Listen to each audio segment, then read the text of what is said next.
Internet की दुनिया बहुत विशाल है ना?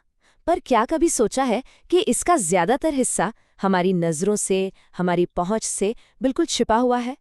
तो आज हम इंटरनेट की उसी छिपी हुई दुनिया यानी डार्क वेब के रहस्यों से पर्दा उठाएंगे। चलिए एक सवाल से ही शुरू करते हैं। जो इंटरनेट हम रोजमर्रा की जिंदगी में इस्तेमाल करते हैं, वो असल में पूरे इंटरनेट का कितना छोटा सा हिस्सा है? जवाब शायद चौंकाने वाला है। देखिए, गूगल जैसे सर्च इंजन पूरे इंटरनेट का सिर्फ 4% हिस्सा ही देख पाते हैं। इसका मतलब है कि बाकी का 96% हिस्सा एक ऐसी अदृश्य दुनिया है जो हमारी आम पहुंच से बिल्कुल बाहर है। तो फिर सवाल ये उठता है कि ये छिपी हुई परतें आखिर हैं क्या? चलिए, इंटरनेट की इन परतों को एक-एक करके समझते हैं और जानते हैं कि इनमें क्या फर्क है। मोटे तौर पर इंटरनेट की 3 परतें होती हैं। पहली, सरफेस वेब, जिसे हम सब इस्तेमाल करते हैं, ये पब्लिक है। दूसरी, डीप वेब, जहां हमारा सारा प्राइवेट डेटा जैसे कि बैंक अकाउंट या मेडिकल रिकॉर्ड्स सुरक्षित रहता है। और फिर आती है तीसरी परत, डार्क वेब, जो इसी डीप वेब का एक बहुत छोटा और पूरी तरह गुमनाम हिस्सा है। यहाँ एक बात साफ कर लेना बहुत जरूरी है। डीप वेब का नाम सुनकर लगता है कि ये कोई खतरनाक जगह है, पर ऐसा बिल्कुल भी नहीं है। सच तो ये है कि ये हमारी ऑनलाइन प्राइवेसी और सिक्योरिटी के लिए न सिर्फ जरूरी है, बल्कि बिल्कुल नॉर्मल और लीगल भी है। तो अब सवाल ये है कि डार्क वेब आखिर इतना गुमनाम कैसे रह पाता है?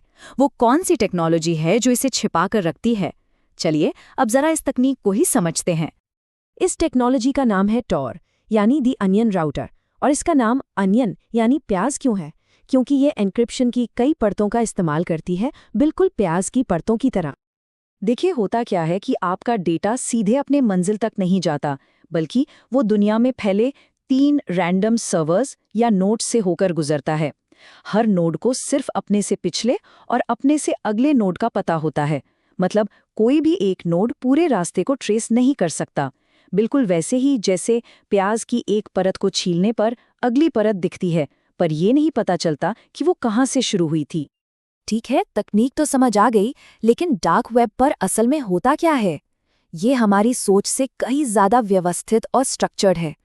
साइबर सिक्योरिटी एक्सपर्ट्स की माने तो इसे समझने का सबसे अच्छा तरीका है इसे एक पूरी अर्थव्यवस्था की तरह देखना। जी हाँ, एक इकोनॉमी जिसके अपने नियम हैं, अपने बाजार हैं और अपनी एक पूरी व्यवस्था है। और इस इकोनॉमी के कई मुख्य पिलर हैं, जैसे अवैध सामान के लिए मार्केट प्लेस हैं, जानकारी शेयर करने के लिए फोरम हैं, और तो और रैंसमवेयर एज अ सर्विस जैसे बेहद ऑर्गेनाइज्ड हब भी हैं। जाहिर है, इसी इकोसिस्टम की वजह से डार्क वेब अब खुफिया एजेंसियों और बड़ी कंपनियों के लिए खतरों की जानकारी जुटाने का एक बहुत बड़ा सोर्स बन गया है। तो कंपनियां यहाँ क्या ढूंढती हैं?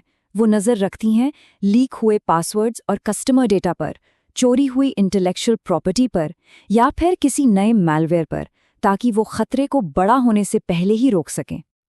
लेकिन इसका मतलब ये बिल्कुल नहीं कि कोई भी डार्क वेब पर जाकर रिसर्च शुरू कर सकता है।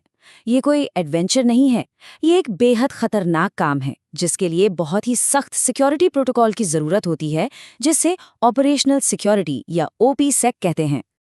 ओपसेक के कुछ नियम बहुत सख्त हैं, जैसे एक बिल्कुल अलग आइसोलेटेड मशीन का इस्तेमाल करना, कभी भी कोई भी फाइल सीधे डाउनलोड न करना, और अपने नोट्स या स्क्रीनशॉट से हर उस छोटी से छोटी जानकारी को हटा देना जिससे किसी की पहचान जाहिर हो सके। इतनी सारी सावधानियों के बाद हम अब उस सबसे बड़े सवाल पर आते हैं जो इस पूरी तकनीक की बुनियाद से जुड़ा है। आखिर इस गुमनामी की भी कोई सीमा है? तो क्या टॉर का इस्तेमाल करने का मतलब है 100% गुमनामी? क्या ये पूरी तरह से सुरक्षित है? इसका सीधा और साफ जवाब है नहीं। ऐसा इसलिए क्योंकि जो बहुत कुशल हैकर्स या एजेंसियां हैं, वो कुछ बेहद एडवांस तरीकों से इस गुमनामी को तोड़ सकती हैं। वो ट्रैफिक के आने जाने के पैटर्न को एनालाइज कर सकते हैं या फिर नेटवर्क के आखिरी पॉइंट यानी एग्जिट नोड पर कंट्रोल करके यूजर्स की पहचान का पता लगा सकते हैं। और यहीं पर हमें इस पूरे विश्लेषण का सबसे बड़ा सबक मिलता है। गुमनामी एक बहुत ताकतवर हथियार जरूर है, लेकिन ये 100% सुरक्षा की कोई गारंटी नहीं है। ये सुरक्षा और पहचान उजागर करने के बीच एक लगातार चलने वाला एक तरह का चोर पुलिस का खेल है। एक ऐसी ढाल जो मजबूत तो है पर अभेद्य नहीं।